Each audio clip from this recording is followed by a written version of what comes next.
Que la paix de Dieu vous soit. Aujourd'hui, nous allons faire une petite intervention. Notre intervention, c'est toute autorité vient de Dieu. C'est Romains 13, verset 1er. Et je vais lire.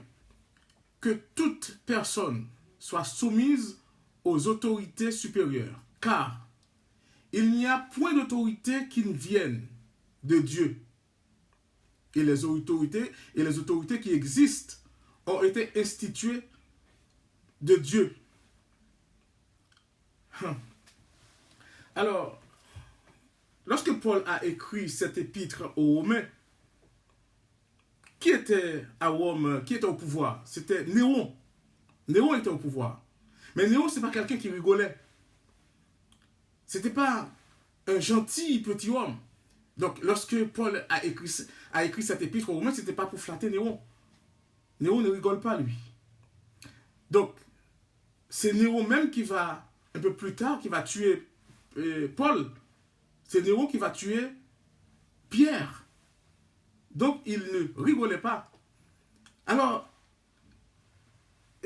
Paul savait une chose. C'est que le principe d'autorité, il savait que le principe d'autorité était institué par Dieu. Donc, lui, il prêche la parole. Même si il ne cherche pas à plaire à l'homme, mais il cherche à défendre la parole de Dieu.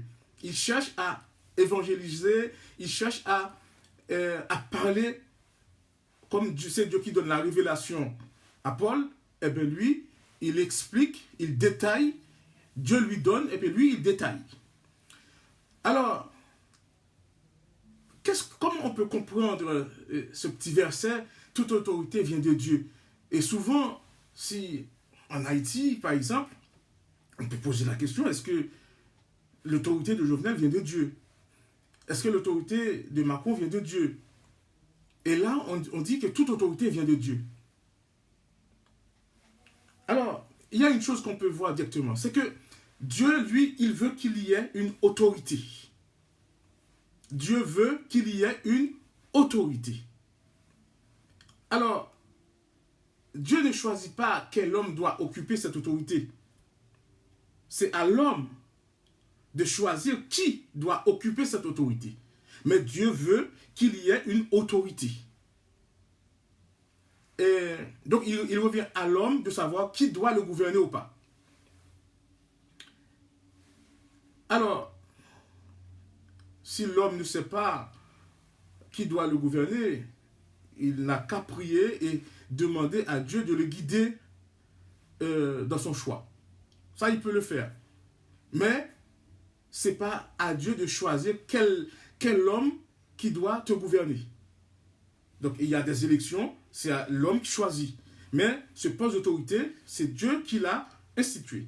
Par exemple, dans une ville, le poste de magistrat, c'est Dieu qui l'a institué. Mais qui sera ton magistrat? Qui sera le maire? C'est à l'homme de décider qui sera le maire. C'est à l'homme de décider qui sera le magistrat.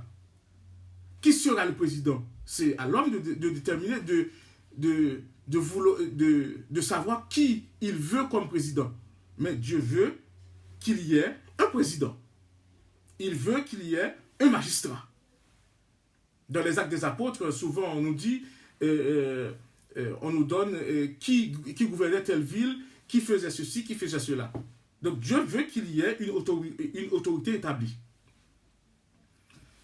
C'est-à-dire que je peux dire tout de suite que Dieu n'a pas voulu que Macron n'a pas dit c'est Macron qui doit occuper ce poste, mais il dit qu'il doit y avoir un président.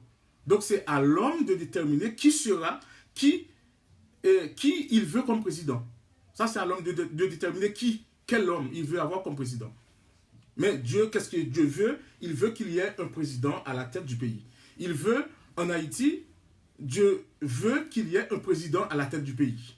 On ne peut pas avoir un pays sans tête. Donc il veut qu'il y ait un président à la tête du pays. Mais Jovenel est au pouvoir, mais est-ce que c'est Dieu qui a voulu que Jovenel soit au pouvoir? Non, c'est l'homme. Ça, c'est l'homme. Donc ça, c'est la tâche de l'homme. C'est à l'homme de savoir qui il veut avoir comme président. Alors, nous allons prendre un exemple. En Jean 19, versets 10 et 11. Jean 19, versets 10, 11. Il s'agit de Pilate. Pilate lui dit à Jésus, est-ce à moi que tu ne parles pas? Ne sais-tu pas que j'ai le pouvoir de te crucifier et j'ai le pouvoir de te relâcher? J'ai le pouvoir de te crucifier, Jésus. J'ai le pouvoir de te relâcher. Et qu'est-ce que Jésus a répondu? Il a dit, tu n'aurais sur moi aucun pouvoir s'il ne t'avait été donné d'en haut. Donc, ça de toute autorité vient de Dieu. Mais c'est Pilate qui a ce poste. Est-ce que Dieu a choisi Pilate pour ce poste? Non. Mais il voulait qu'il y ait un homme à ce poste-là. Donc, c'est directement cela que nous comprenons. C'est comme ça que nous pouvons le comprendre.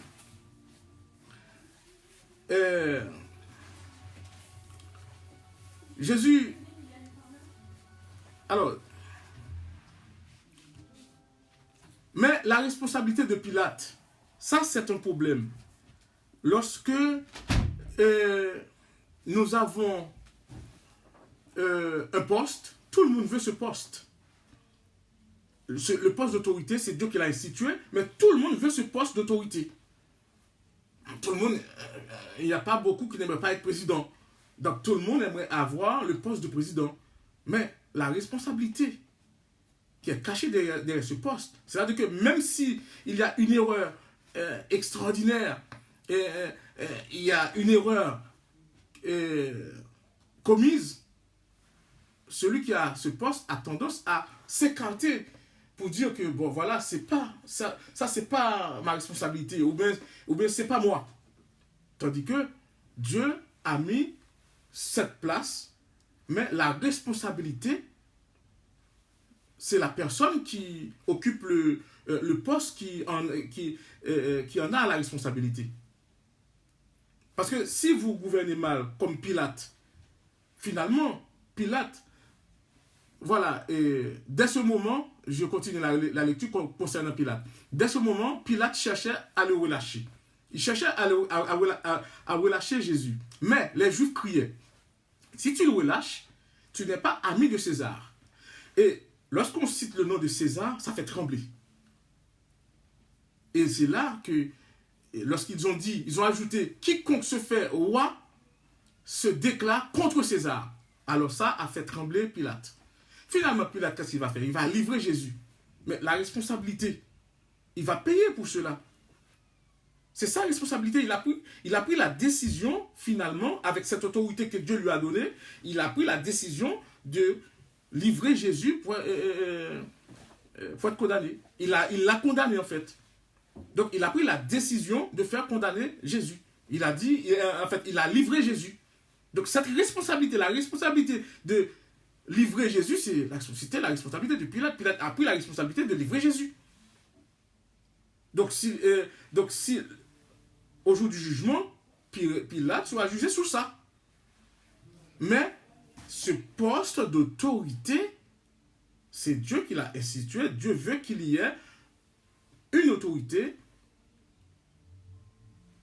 à chaque poste. Il veut qu'il y ait une personne à chaque poste d'autorité. Il veut qu'il y ait une autorité. Il veut qu'il y ait un homme à chaque poste d'autorité. Voilà, c'est ce que Dieu veut. Il veut qu'il y ait un homme à chaque poste d'autorité. Alors, nous pouvons aller sur une question un peu qui fait plus d'actualité, surtout en Haïti, ça fait beaucoup d'actualité, c'est sur le coronavirus. Sur le coronavirus.